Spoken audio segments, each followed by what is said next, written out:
Hello. Welcome to Ritualistically. If you're new here, my name is Mo and I'm your host. And today I'm going to pull some tarot cards. We're going to get right into it. And I am using the Bonfire Tarot deck, which is a beautiful deck. So let's just get into it. Let me shuffle the cards.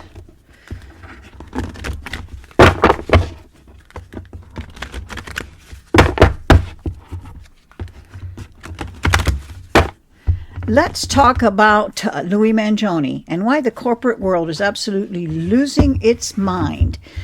So the first tarot card I'm going to pull is, here we have the Tower, the perfect card to represent the shockwaves Mangione's actions sent through the corporate world, dismantling their illusions and forcing them to confront uncomfortable truths. The next card I pulled is the Emperor. And this speaks to Luigi Mangione not being some kid with a vendetta. This was rich on rich crime. Mangione was born into serious privilege. A family was over $100 million in land holdings in Baltimore. His sister is a doctor, and he went to Ivy League schools. The guy wasn't some recluse. He was brilliant, popular, well-read, and well-traveled. But here's the twist. Something radicalized him, as reflected here in the Emperor. It reflects Mangione's structured, privileged upbringing in a world of power and control, but it also hints at how he ultimately turned against the very system that molded him. The next card we get is the Hanged Man.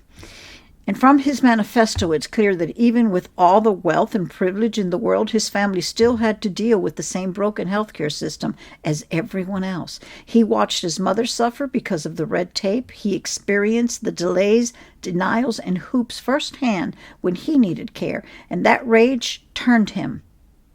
That's what the Hanged Man does. It's the card of suspension and suffering.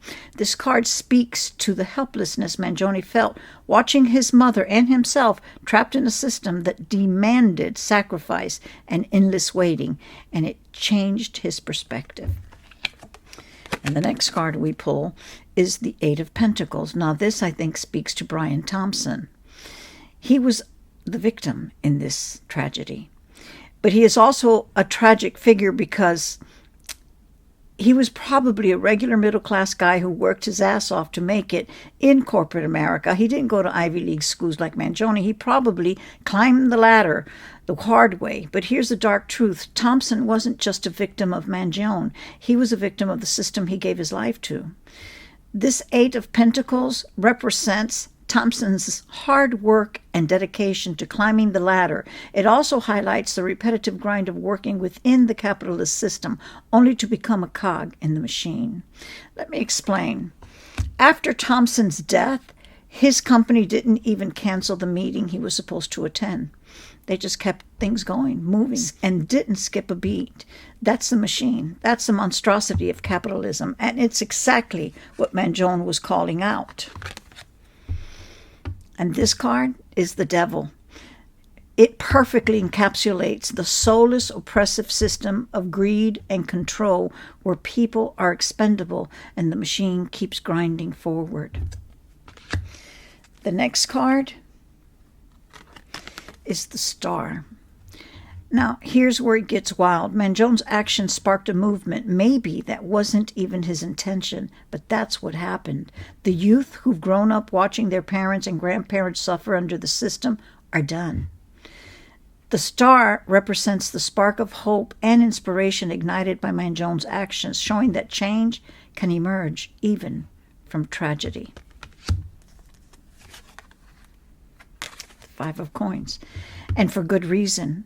Our healthcare system isn't just broken, it's cruel.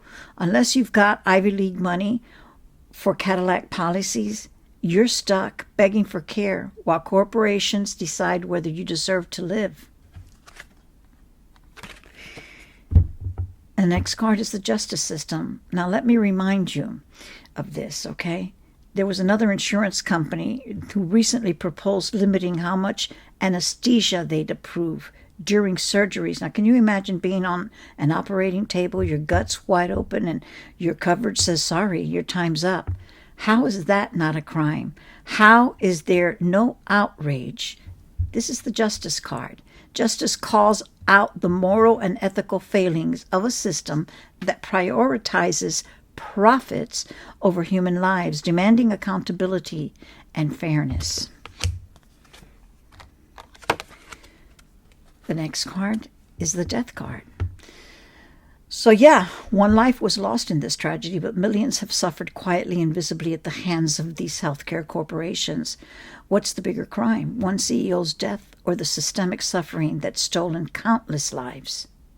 The Death card symbolizes transformation and endings. Mangione's act forced a reckoning, shedding light on the need for a complete overhaul of the system. And the next card is the Judgment. And to the corporate elites clutching their pearls, maybe you're shocked because you've never had to suffer. But the people watching this, we're not shocked. We're angry and we're paying attention. This Judgment card, it reflects the awakening and call to action sparked by Mangione's actions, urging society to confront its own complicity and rise to meet this moment of truth. So what's the outcome? What's the best case scenario here? The world. I don't know if we'll ever reach this, but the world signifies unity, completion, and the synthesis of opposites. In the best case scenario, the division and struggles we see now lead to a harmonious integration of humanity's core values, and the energy ahead is still young and full of potential. So we'll hope for that. Thanks for stopping by. Let me know what you think about it. Bye.